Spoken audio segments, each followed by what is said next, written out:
welcome everyone. Good afternoon. So as planned today, we have our guest speaker here, Thomas Kiprotich from Kenya, who's now 10 years now in Hong Kong. Yes. I hope you've gotten your permanent residency in Hong Kong. And he's here today to share about his story about running, his kind of background, things like that. And yeah, off you go, Thomas. Thank you. Good afternoon. Good afternoon. I don't know if I would say Happy New Year. I know because Happy New Year is not yet for you guys. But Happy New Year anyway. What Jason said, I'm from Kenya. I don't know. Have anybody seen me around? Or anyone knows me here? Only Jason. Where are you guys? You don't run? Okay, you're not in the right places. Okay, so today I'm here to share with you my story about running, how I came to Hong Kong, and I've been here for 10 years. I came here in 2007. So, my story from Africa to Asia, running to success.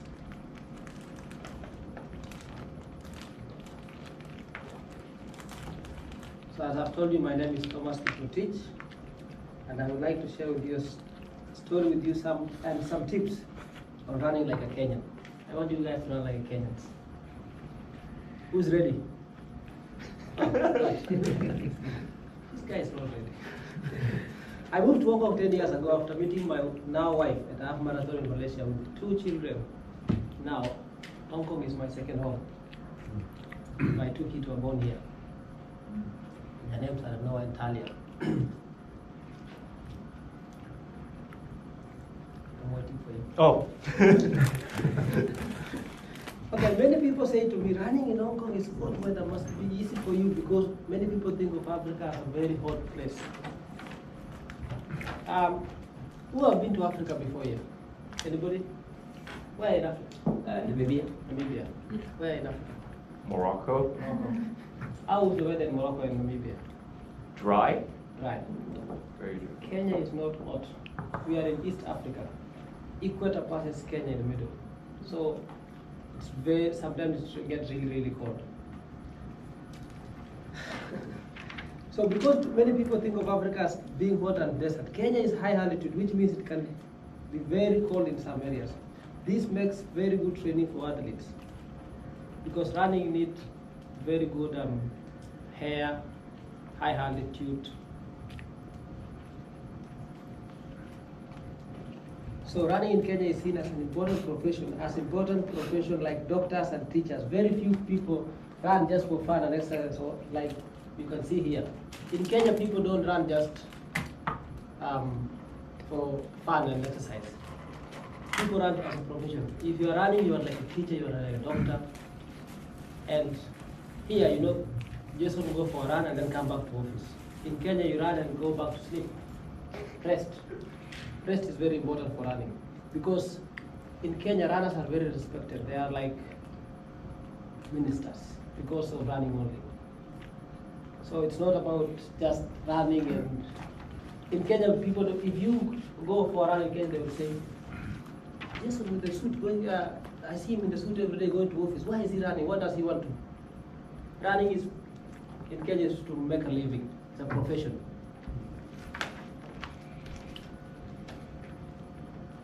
So 8 years ago, I used my knowledge of running to start Keep Moving. Keep Moving. Keep Moving is an outdoor running fitness company. I have since become a qualified as a certified trainer and coach. I coach adults, school groups, as well as children from 5 years old. The most important goal has been to make running fun. So I started a company called Keep Moving 8 years ago. And my main goal is to make running fun, not just run and make money. We want to make running fun.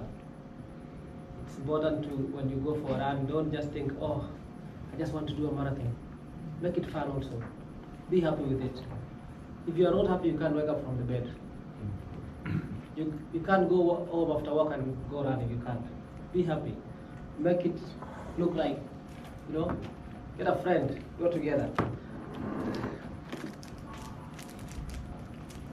As well as training others, I also train myself. I have the Hong Kong record of half marathon with a time of 67:42. Until 6 days ago, or 10 days ago, somebody came and break it. No. Yeah. Yeah, in is it Lokwa? Lokwa. Yeah, Yes, the one. Lokwa. Yeah. Half marathon, yeah. It wasn't Jason, was it? Oh, I wish. My record was 67:42 for the half marathon. I ran in 2011. And to have a chance against the elite runners who race around the world, the Kenyan guys who are at home, to have a chance to race with them, I will need to train in a training camp in Kenya, not in Hong Kong. I still take my training seriously here, but need to balance it with work and family. Can't just leave my family and work. This is Hong Kong, you can't survive with you. True. Yeah. So, there are 17 American men in history who have run under 2:10 in the marathon. I am from a tribe called Kalenjin. And 32 of them in 2011. This we are talking of 2011. Only 32 in only 1 year, they have run under 2:10. In 2007, 63 of them, top 100 marathon were Kenyans. So most people say to me, of course you are fast, you are a Kenyan. My tribe, the Kalenjin, are known for their running ability. The Kalenjin have won more than 50% of all the Olympic gold and Commonwealth Games medals. So how do so many Kalenjin runners run fast? Does anybody know why? The Kalenjin runners, most of the people are the Kalenjins. Okay, we start very young. In Kenya, we are cattle keepers, farmers, but the Kalenjin we keep cattle, cows, sheep, goats. And when we are young, we take our cows, sheep, goats to go and eat the grass, and then we have to bring them back. And this is also what makes us strong.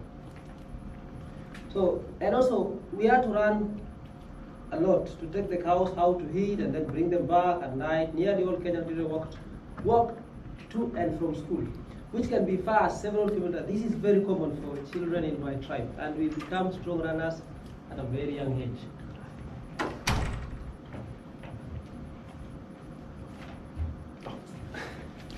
I used to run to school about 5 kilometers every day. How far is 5 kilometers from here? You kind of think, isn't it? I do it like at 6 I think. Yeah, so I used to run there, ran home for lunch and back to school for the afternoon, and then back home again. It was a long way. And so there was no time to rest, there were jobs to be done. Then we got older. Then when I got older, my school was very far away, about 5 hours. So after a few years, I left school to help my brother, support one of my brothers so that he could continue schooling. In Kenya, schools don't have the books, computers, and resources that you guys have here. You guys are very lucky, I know most of the people here. You didn't write in a book, like in the floor. In Kenya, sometimes you just go to class. See like these kids, they don't have book. They are just looking at the teachers writing on the board. No computer, no books. There's so many. We have so many resources here everywhere, but in Kenya we don't have that. We just, unless when you grow up and go to a university or something. Okay, because I didn't finish school, I didn't have many options, so I started to run. And before I started to run, I worked in a butcher, and I started to run and from work, and I was going from work when I was working in a butcher, so I have to go to a slaughterhouse for them to kill a cow, then I can bring to sell.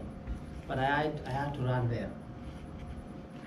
So while I was doing that, I saw my uncle successful from running. I thought, if he can run and travel the world, so can I. So I started to run. This photo is my uncle Benjamin. Until now, he still travels to Asia. He normally go to Philippines, Malaysia, Thailand. He's the guy who inspired me. He's a brother of my mother. So how did I become an elite runner? I told you I ran to and from butcher to the butcher.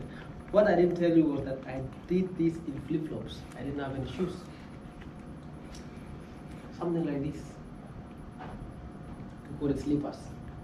I used that for like 3 months, 4 months. I was too poor to afford a shoe. After a few months, my uncle gave me a very big pair of Reebok shoes. They were so big that you could hear me running from far away. If I pass down there, you will know that Thomas. Boom, boom. You know, that's Thomas. You know, it's just passing by.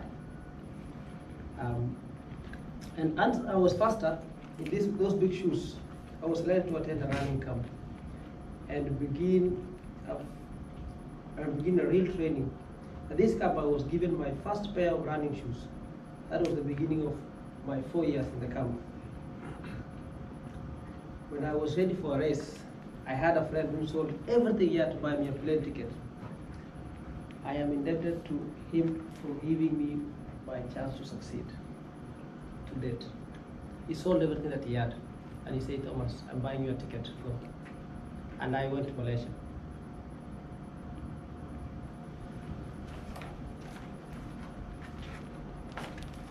So, training. I want to ask maybe select 2 people. I start with Jason. How many K do you run a week? I run about 70 to 80 Ks a week. That's very good. Wow. Yes, sir. Maybe 5, A week? maybe 10. Okay, and the lady? 5 to 10. In a week? Yes. Okay. Is it fun? I run about 20. 20 hours. Not bad. Yeah, 5 to 10. It's Okay. gonna be more though. It's gonna be more.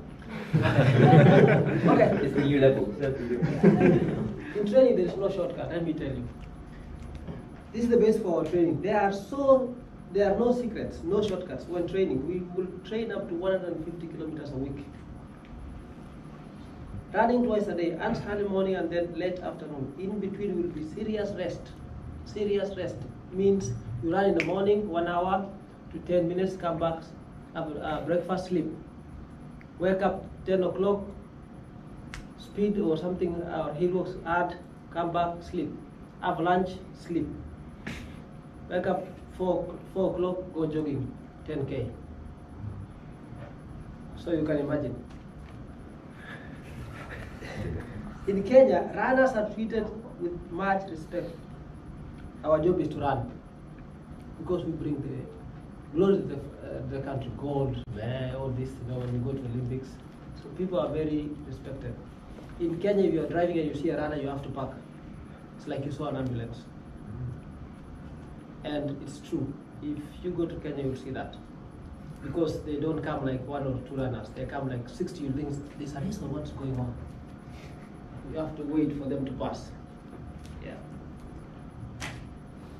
Move this. So Kenyan diet. Anybody have any idea what is that?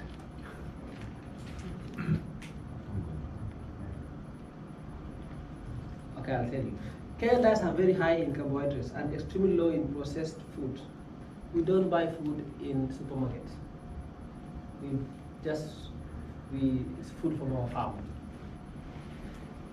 A study showed that 3/4 of Kenyan diet was carbohydrate. Most foods come from the surrounding area, not from supermarkets. The main food is called ugali, which is that one. It's made from white corn meal. It's usually eaten with vegetables, or you can serve with meat, some soup. Kenyans don't eat very much meat. Serving food like chicken is for special occasions. But here we eat chicken. chicken, meat, now and then. In Kenya, that is something, it's like Christmas. or Chinese New Year. Yeah.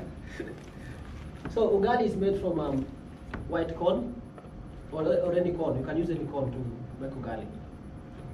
And it's just carbohydrates, nothing else. And you only boil water, hard until it's hard, and you can serve with anything. So six things I've learned as an elite athlete. Actually, there are 6, not 5.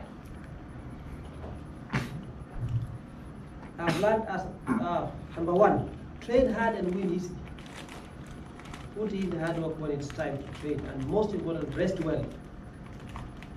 There are no shortcuts. Put in the hard work and it will pay off. Do something you are passionate about. Don't forget to try something new. Number 2, everything is easier if you love what you do, but never know what you will if you don't try. I've never been a trail runner, but living in Hong Kong with so many different choices, I sometimes go and try. But the trails is so hard. But I live in Hong Kong, so I just go and try and see.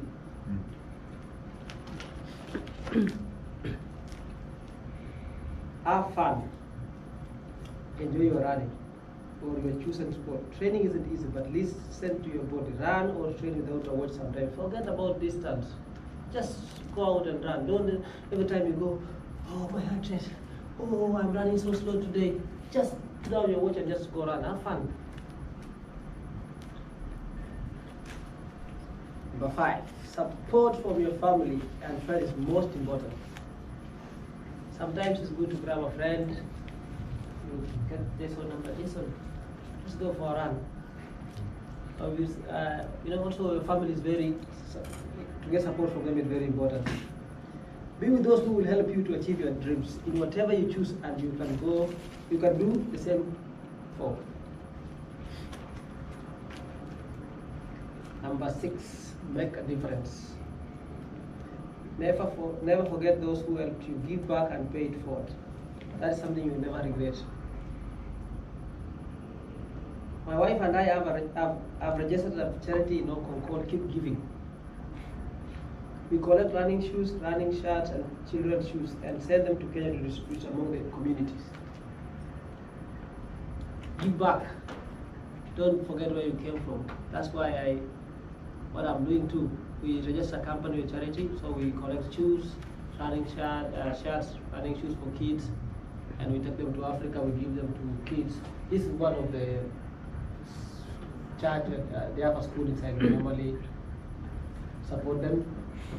We give the t-shirts. When we get the shirts here, we give them to runners, and not only one place. We try to go everywhere. And finally, I would like to say, never give up when things get hard, as they sometimes will.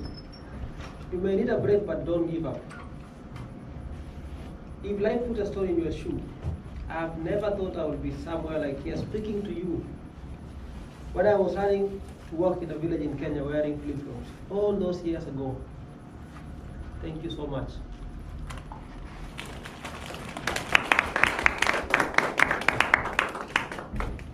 So thank you very much, Thomas.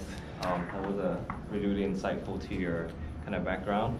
I'm just going to start off with a few questions, and then we're going to open it up to the floor. Okay. So this is one thing I didn't tell Thomas the other day. Well, today. I was actually running in the UNICEF half marathon this past November. It was right, Yep.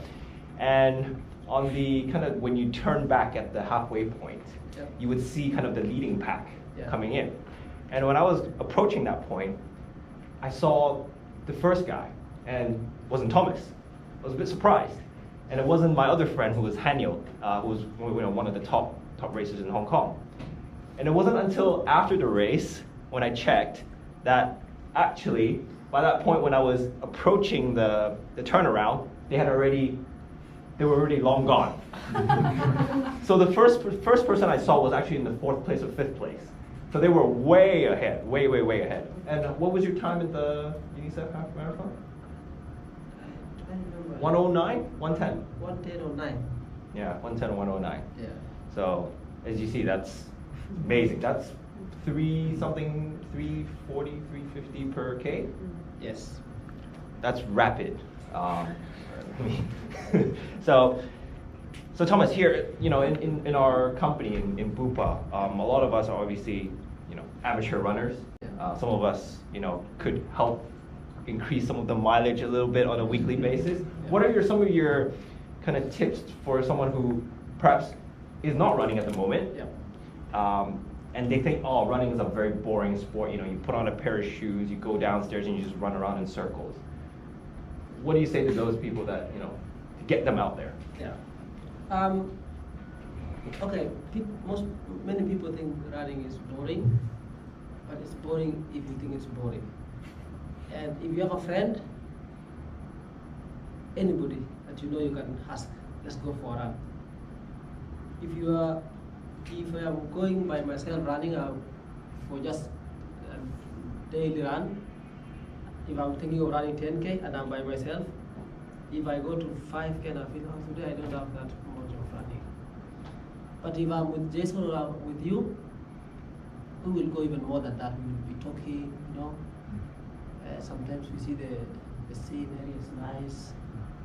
Let's go to the top, or let's go a little bit more further. So please get a friend and just go out there. Do it. Don't think of boring. Think of it like it's helping you. Think of your health. Don't think of how bad it is. Because running has benefit not only because you put on shoes and you just go and run. Now, you mentioned about some of the benefits of Yep. running, right? So Yeah. some of it includes obviously weight loss. Yeah. You feel less lethargic. Yeah. Stress. Right? Yeah. It releases Relief. endorphins. Yeah. Makes you happier. Yeah. But what are some of the these are the kind of common known benefits, right? But what are some of the lesser known benefits to running? Lesser known benefit to running. It's a lot. Just people don't see it. Have you ever quarreled with someone? Sir, there. Have I ever what? Have you ever quarreled with someone? Yes, I do it a lot. And then, and then, or you have a stress in the office, like you feel like I can't do this anymore. Yeah. And then you go outside. When you come back with a smile. That's one thing people don't know. Sometimes I fight with my wife, and then I go out, when I come back, I'm smiling. Hi, honey. Before I was like, bang, at the door. These are the things you need to think. Running it's not only just because you want to lose weight. Sometimes you have something that is really hard in the office, you can't solve it. But when you go running, ideas come. These are the things people don't remember. Ideas will come and say, oh, I should have done this, let me go and try. Yeah. Now, you touched in your presentation about, a lot of the kind of world major marathons or Yeah. even Olympics. Yeah. They're typically won by Kenyans. Yes. Well, Kenyans and Ethiopians. Yeah. What is it about these two countries? Yeah. I mean, nowadays you see the odd, athlete from Eritrea, Yeah. maybe from Uganda. Yeah.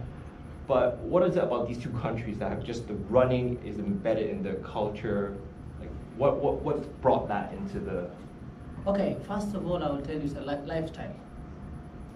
As I said before, we run to school and run back to go and back. And also we are cattle keepers.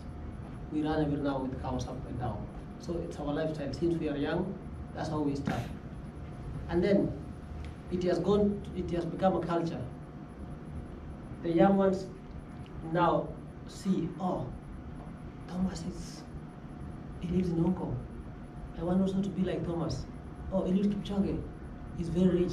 He drives a V8, a Porsche, or what, or this and that. I want to be like him. So people are following on that step. And also, the weather. If you go where we live, and Ethiopia is the same. Very nice. You know, people think sometimes that why in Europe it's high altitude, winter, but people don't run. If you go to Eldoret or Ethiopia in Addis Ababa, there's a place. The weather, in the morning you have to have a jumper, evening you have to have a jumper. Daytime, the weather is just like 12, 14. When they say it's really hot, it's like 20, they say it's hot. That's also part of things that is helping these two countries. Yeah, we have a very nice place for training. Our culture, the way we live, what we eat is similar. So, when people think about running Yeah. and just training, well, not even training, but just running on a daily basis Daily basis, for leisure or whatever, Yeah. they always think, it's really tiring because they're often running at the same pace Yeah. the whole time, Yeah. and they repeat this workout maybe 2 to 3 times a week, and that's all they do. Yeah. And don't get me wrong, if I were to do that, or if you were to do that, you would find that boring too, because you're just doing the same workout Yeah. on a daily basis repeatedly. What are some of the, you mentioned, hill work, speed Yeah. work, long runs, Yeah. mix it up. Yeah. Maybe you can, share a bit of what each of those are Okay. to kind of the group here. So when you start running, if you are a beginner, you should just start with running flat, which is like maybe 5K, and repeat it for like 5 to 10 days, and then start progressing to something like go on a little bit hill, go a little bit speed. But running is like cooking. I think everybody know how to cook here. You can't just get rice and put in the pot and start frying it like you put everything. You have to cook the rice to make it soft. Get onions. So let's make rice as a long run. Okay? So you make your body first of all, cook it, make it soft. Now bring chilies, where that is speed work. Come hill sprints, come hill walk, come speed. In the folds, like sometimes we have diagonals.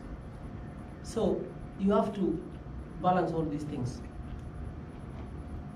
Even here at work, I think you guys always have found the way to approach clients. It's the clients who you know how to approach. The same thing as running. You have to approach running with different methods. So if you are doing, let's say 10K, you need to run at least daily 8K, today, tomorrow 10, the next day 8, the other day you go to 12, on Sunday you do 15 to 18K.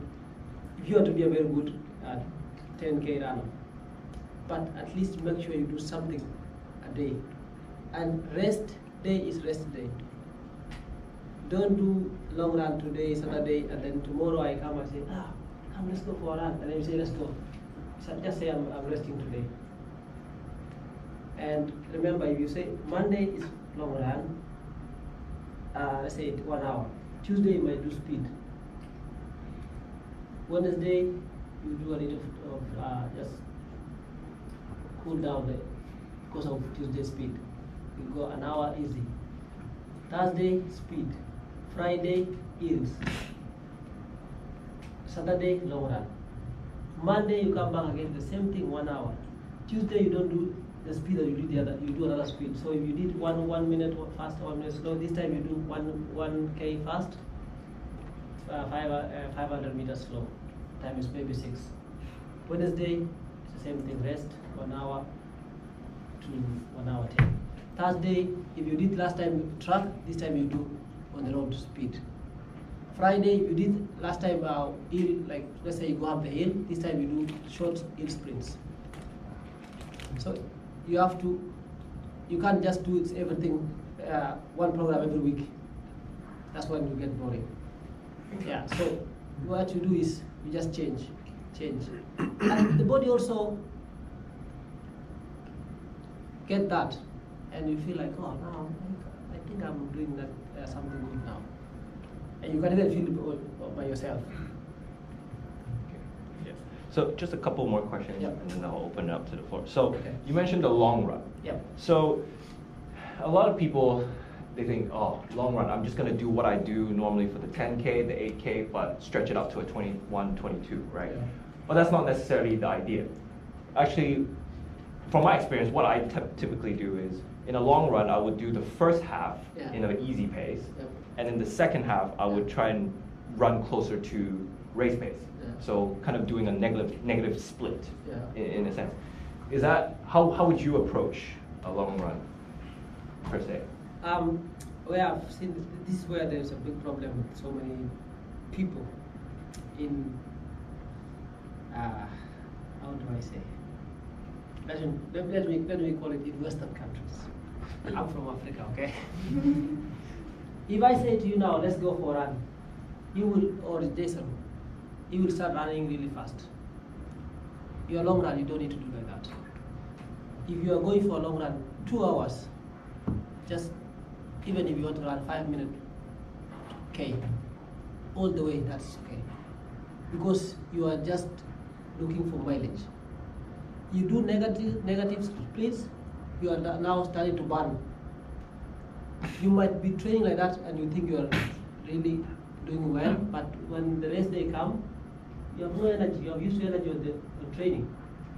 So what we do when you're training, you are getting energy, building stamina, and getting your leg used to doing the long runs, the speed. So the only thing you need to do hard is speed day. You do as hard as you can. If I say tomorrow you're running 1 hour, easy. Even if you run 9K for 1 hour, easy. That's fine, as long as your legs are moving. So when you're doing a long run, no need of splits. Because it's like now you're doing a race. What would you do at the race? Tell me. You need to see my long run. I do 30K, 3 hours, 20 minutes, slowly. I just go slowly, 1 hour, 10K. And my 10K time is maybe 31 if I run faster in the race. But I go for training, I just do that, 1 hour, 10K to 11 to 12K. So when you're doing a long run, just do it slowly. When you go for speed, put all the effort there. Because also the body needs to get used to that. So that tomorrow when you go to a race, someone search, you are still there. You go slow, you are still there. Yeah. And I think one thing that we haven't really touched upon is kind of the importance of core and strength training Okay. as a runner, right? Yep. So what I mean is like building, doing lunges, building Yes. your Yeah. upper body and Yep. core, Yeah. muscle endurance, these kind of things. Maybe we can share some thoughts. Yeah. Core training is also very important. But in Kenya, people don't go and do workout like here. Why? Because their lifestyle. In Kenya, we get the water from the borehole. When you are fetching water from the borehole, you have to stand like this. This is the borehole, and they have a gallon of 20 liters with a rope, and you have to pull it. If you pull it, that's what you are doing. It's like your core. We do the we. I think you guys might know this. We cut the wood with the axe. That is workout. But here people need to do that. You have to go do a little bit of core. It's very important. That's why you see a lot of people you're running. After a few minutes, they are going this way because their core can't support them. So core workout is very important too. Stamina. Do some weight a little bit, because if you get tired, your hands or you start doing this, because your hand can't move anymore, you start doing this. Remember, your hands is your steering. Because if those hands don't move, those legs will be like. So core is very important. Yeah. Okay. Well, I guess now it's the time to open it up to the floor here. Any questions, please direct them towards Thomas. So I guess for half marathon distance, would you expect you should be training going beyond the half marathon distance? And also from what you were saying before, it's partly about time running as well as distance, I guess. But Yeah. so yeah, if I'm doing a half marathon in May, which I am doing, Yes. should I be aiming to do more than that distance before the actual day of the race? Yes. So you have to. This is January, okay? So let's go to February. So you need by end of February, you are running up to 25 Ks, so that you're comfortable of 20 Ks or 21 K. But a lot of your training should be in the week is 15, 12, 15, 18, 12, 15, 18. Every Saturday long run is where you add 21, the next weekend 20, 24, the next weekend 25, even up to 30 K if you can. Probably not. Maybe next year. Yeah. If you 25, I'll aim No, for 25. because that also will prepare you for the next race that is coming. Uh-huh. You know? Yeah. You're not only training for May. I know you would run in May and say, oh, I feel good, I want to sign up I want to try a marathon. Then you have the base, you just only kick-started, that's a little bit.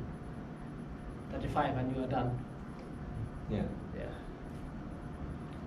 Did you ever have to cope with injury, Thomas? Have you had injuries in your career? I have an injury now from the other year, which is healing now. It went for 1 year. It's a plantar fasciitis. If you get it, be careful, because it's not something that heals so quick on the heel. And a lot of people say, oh, is it, maybe you get a tire, or it's just some notes that they will never go very easy. So if you start feeling it, start changing shoes, get a very shoes with enough sole, like Hoka. Even wear Hoka if you don't wear Hoka, because you need something soft on that leg. I've lived with mine now for a year, full year. And that's why you see last year was up and down. Yeah. So injuries are very bad. Another bad injury is hamstring. Don't sprint before warm up. And I don't mean warm up of 5 minutes. Don't sprint before 5K. After 5K, then you can do a hard sprint, because you need those muscles to get really warmed up. If you get an injury in your hamstring, it will take months and months and months. So be careful with that one. And speaking of, I think, running shoes, Yes. that's another topic which I think is we should cover, which is that, a lot of people, they just go to, a sports store, Yeah. and they just buy whatever shoes that looks nice and stuff. Yeah. But actually, what we really need to understand is your foot, right? How your foot arches. Do you pronate? Do you supinate? And what kind of do you go for a neutral shoe, a stability shoe, these kind of things, right? So maybe Thomas, if you can share a little bit about what's a good brand of shoe, or what's a good shoe that people can try first. At the moment, it's so hard to talk about shoes, because if you go to a leather shop now, what you get is all these fashion shoes. There is no more good shoes nowadays, but there is shoes. So if you go to a store, ask them first, show them your leg, and they will tell you what kind of shoes they have. Try a shoes. If that shoe, even if you feel better there, think about it first. Don't just buy because you see, oh, this is so good. If you normally use Mizuno and you know your brand, go and get your own Mizuno. Don't try new shoes and just go out and start running. That's also another thing that gets people to injuries. But the best shoes is Nike, Adidas, Reebok. It's another good shoe. New Balance is a good shoe, but after 1 month, if you run a lot, you feel like you are hitting the floor. Yeah. Asics is another one, very good shoes. But as Jason said, you have to know if you are pronating or you are supinating. All these things matters. If you have a hatch, you don't have a hatch. don't just buy Adidas Asics because you normally wear Asics. Unless you have used that shoes for a long time, then you can buy it. Anybody else? So you talk about like starting to run Yes. very when kids are young, right? Yeah. How young did you start them? Me? Yeah, like Oh. you start them at like my daughter's 3. Yeah. Like, you know, I'd like to, I mean, not real runs, but Oh, 6 and above. 6 and above. Yeah, we start let them go to running class. Mhm. You know, I teach kids now, Mhm. and it's an hour running class, Mhm. but it's not all running. You can't let the kids run for 1 hour. So we run maybe 800 meters, let them play, but they play exercise games. So they're still doing exercise and they're playing. So you make it fun. So the kid will last for 1 hour. You can't put even a 12-year-old or 15-year-old kid to a running or a training camp, a very, very hard training, and say, I want you to train. Why? That kid is still growing. These bones, I don't know, how do you call this in English? Shin, right? Not the shin, the Femur? Tibia and Could be fibula. could it? Yeah. Yes. Before pathology classes. Yes. So if that bone ran for, let's say, 2 years, by the time he's 17, he will still be. If he was this short, he will never grow because it will get hard there and it will remain there because he will never grow again because of the impact. So kids need to just run 5K, 3K, even if they are 15, 18. After 19, 20, then they can start doing something like 10K, full marathon, it's okay. But you can start them at 6 and above. Okay. Yeah, but just running For and fun. playing, yeah. If your daughter can still run 5K, you know, in that age, but with it playing around, Mhm. yeah. Also that running around for playing you some mileage also. Yeah. Did you ever try longer distances, like 100k? So my 42.3, that one is enough. if I come to the finish line and say, oh no, one more there I will die. Because the thing is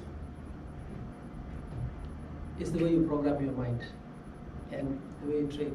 But people who run 100Ks, you know, it's trail, they run and walk. Road is flat, you have to push yourself. If you don't move, you can't move. In the hill, if you are going downhill, if you stop, you will still be moving. The gravity is still pushing you.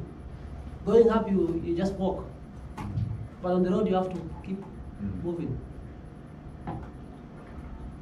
But 100Ks, I will never try in my life, sorry. Yeah. Not even when you're older and No. you lose your speed and No. I tried as I was invited in Australia. This race is called Ocean to Ocean, 52K.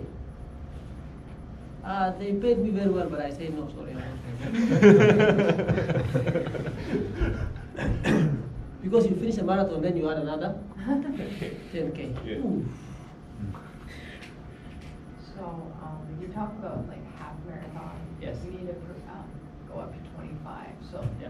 but then when you talk about the full marathon, Yeah. you should be training to about 35, right? Yes. So in terms of if you're doing a half already and you're trying to progress to a full, Yeah.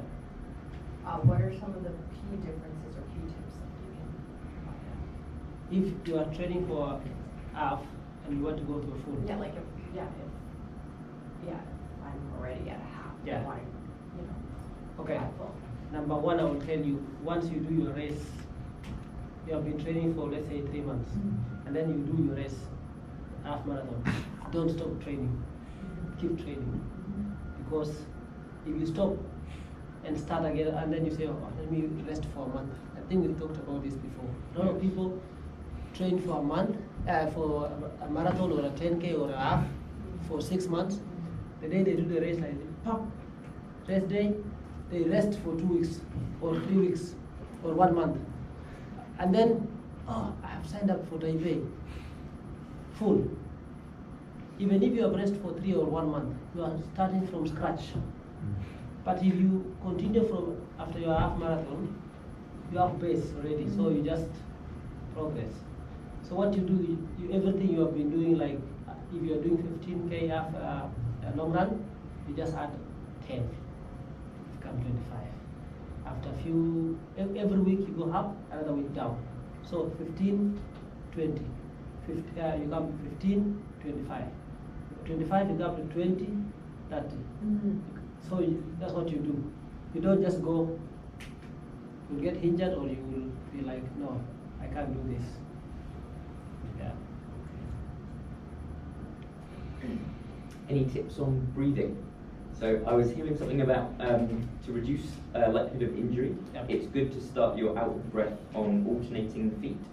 And I'm finding it really difficult because I've never done that before, and it's Okay. hard. That's a very good question. Breathing is the most hard thing I've seen in so many people. You need to coordinate your hands and legs the way you just said. That's the correct way, and it's not easy. And what you try to do is you need to in, 2 in, out, 2, 2 out, 2 in, like in, 2, out, 2. Like, and please don't close your nose or your mouth. I've seen so many people. You will die. The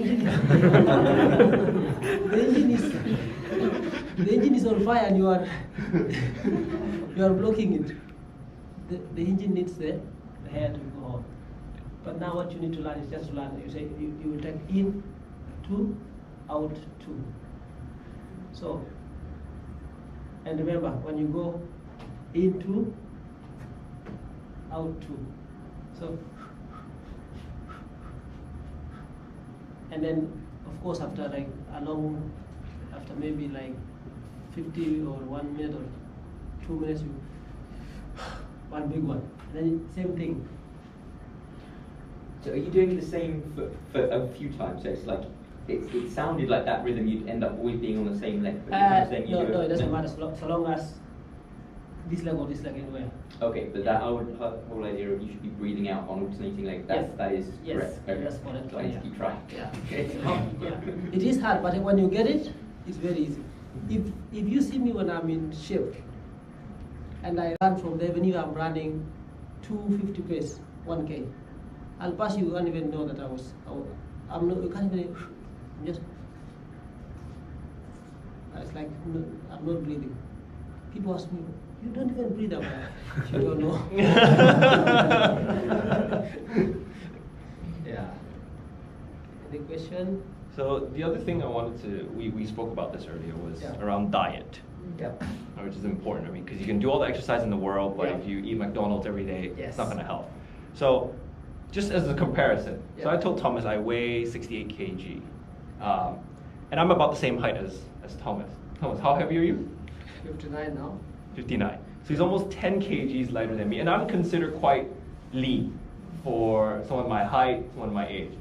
But Thomas is another 10 kilos lighter. I mean, Highs out, Jason. That's the problem. yeah, I know. How do you approach your diet? Okay. There's so many people. People have different goals. You want to lose weight. You want to look good. You want to, So, eat. I don't say don't eat. Eat, but eat nicely. If you're drinking, drink. But if you're drinking 5 glasses of wines in a day after dinner, it's not easy to cut all of it at once. Start by cutting 1 or 2 off. Lunch, have a sandwich. Drink water, you won't die. And just say, 2 o'clock I'm waiting for my dinner, 3 o'clock I'm waiting for my dinner, 4 o'clock. When your dinner comes, eat your dinner nicely. Your portion the way you want. But try eat nicely in the morning and lunchtime and practice. Or after practice in the morning, have a good breakfast, light lunch, dinner, have something good because you need the food, your body needs the food. Don't run and come and eat 1 plate, 2 plate, 3 bottles, 5 glass. You are losing 1, you are putting 5. So you are going there while other people are going there. So try and easy lunch, easy breakfast. After running, you always you are dehydrated. You want to drink water. Cut off sugar. Sugar is one of them. Coca-Cola, Fanta. Those are the things that bring a lot of weight and all these things. So on diet, but if you are doing a marathon, like really like just when you are training really like hard for a marathon, you just eat, but not again like sugar. No, it will still bring you back. You just eat normal and not drinking normal. You eat normal and yeah. Okay. Well, we have just a couple more minutes for any kind of last questions. Anybody? I think we have someone here. Are you running your first 10K, or who was it that was running their 10K in the Standard Chartered? Yeah, is it your first one? Yeah, this month. Your first one. Any tips for a first 10K? What's your training? How does it look like now? Your training? I just keep running 2 times a week, and then 5K, and then 7K. Yeah. Okay, try and make it 4 times a week. 4 times a week. Okay. Honestly, because your 10K might feel like a marathon in you know. Okay. Monday, Tuesday, rest Wednesday, Thursday, Friday, rest Saturday, Sunday. Let's start again Monday. Okay. And the day you go for the race, start by jogging. Just jog slowly. Your goal is to finish. Your goal is not to finish with Jason or with her or with her or me. Your goal is just for you. You want to see the finish line. And then from there, you have experience, you know, okay, oh, so I can do it. Now I want to prepare for the next one nicely. Now then you can say, okay, so this time I ran 1 hour 10, I want to run next time 1 hour 5, next time you do 1 hour, and next time we are together and just start like that. Yeah. Yeah, so maybe here it's a good opportunity for me to kind of touch upon what I think the running club, well, at least what I envision us doing for this year. I think similar to what we did last year, I think we're going to sign up for a couple of races where we're going to use the budget and kind of sponsor our registration fees. But at the same time, I think to really take our fitness or improve our training, even just for our health benefits and stuff, I was hoping to, get Thomas to come in, train us as a group, on a weekly basis, kind of 2 to 3 months, something like that, before those races, to kind of just, really make sure you perform well, you're well prepared, et cetera, so you're not feeling like a 10K is a marathon. That kind of, we don't want that, right? So, so with all of that said, I'd like to thank you very much, Thomas, for coming in and sharing your thoughts, giving us some tips today. Thanks. And any last words, Thomas? I should just tell you, thank you so much for having me, and please keep running, keep training. Nothing comes easy. Even here in this office, nobody pays you for free. You have to work for 30 days to get a salary. The same as running. You have to train until you feel better to run a race. You can't just go from here and go to the race straight. So even if I heard that you have a club, don't just wait for the club so that, oh, let's go train, then you can go training. Grab a friend, a neighbor, anybody, and go for a run together. That's it. Thank you. Thank you very much.